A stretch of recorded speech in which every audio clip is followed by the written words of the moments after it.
नमस्कार आप सभी को।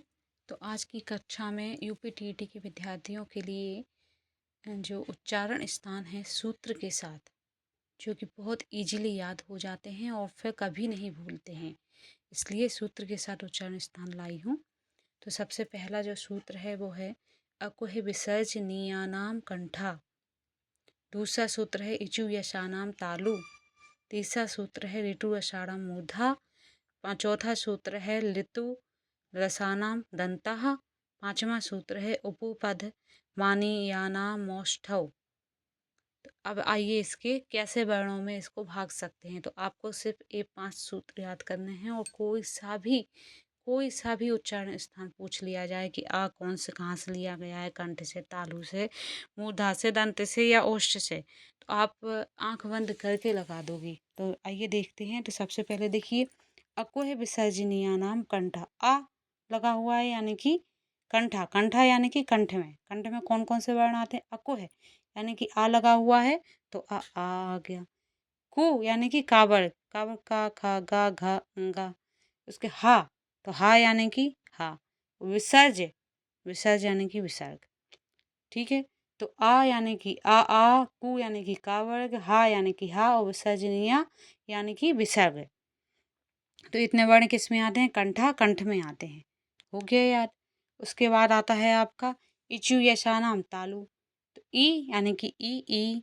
उसके बाद चा यानी कि चावक चा छा जा झा या। उसके बाद या यानी कि या और शा नाम यानी कि शा, ये वाला सा। तालु यानी कि तालु में आता है। ठीक है। तो इचु यशा नाम तालु ई चावर्ग या शा और तालु यानी कि तालु में आता है। उसी प्रकार से ऋतु अषाढ़ मूर्धा री यानी कि री दोनों आएंगे, छोटे और बड़े दोनों साथ। टू यानी कि टावर्ग टा ठा डा ढा अड़ा। उसके बाद रा यानी कि रा और शाणाम यानी कि शा। उसके बाद मूर्धा यानी कि मूर्धा में आता है। ऋतु अषाढ़ मूर्धा तो री टावर्ग रा और शा मूर्धा में आता है।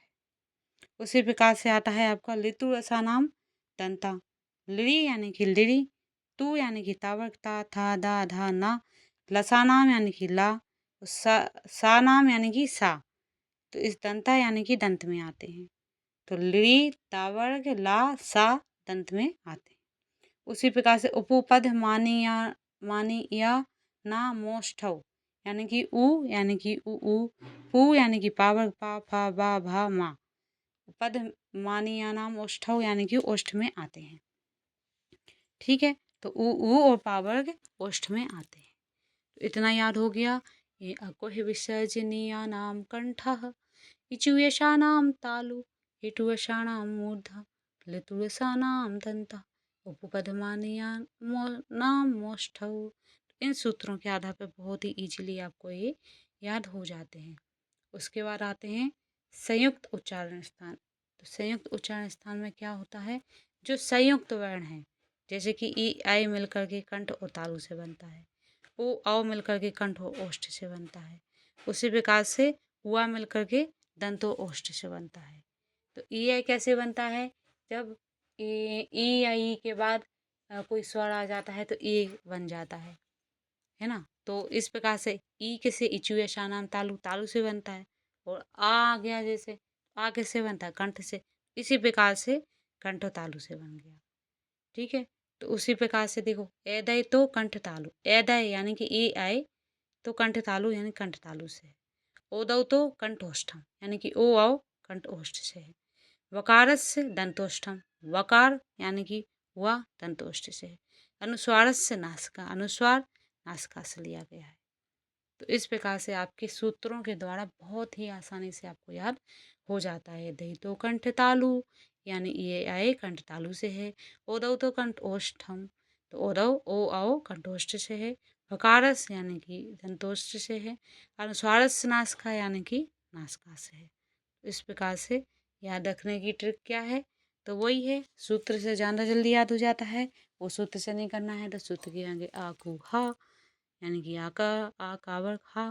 तालु ईचा याशा यानी ईचा वर्ग याशा। रीटा वर्ग राशा। ता वर्ग लासा। उ पा वर्ग और माँ। तो इस प्रकार से आपके याद हो जाएंगे बहुत ही आसानी से। आशा करती हूँ आप सभी को समझ में आ गया होगा। धन्यवाद।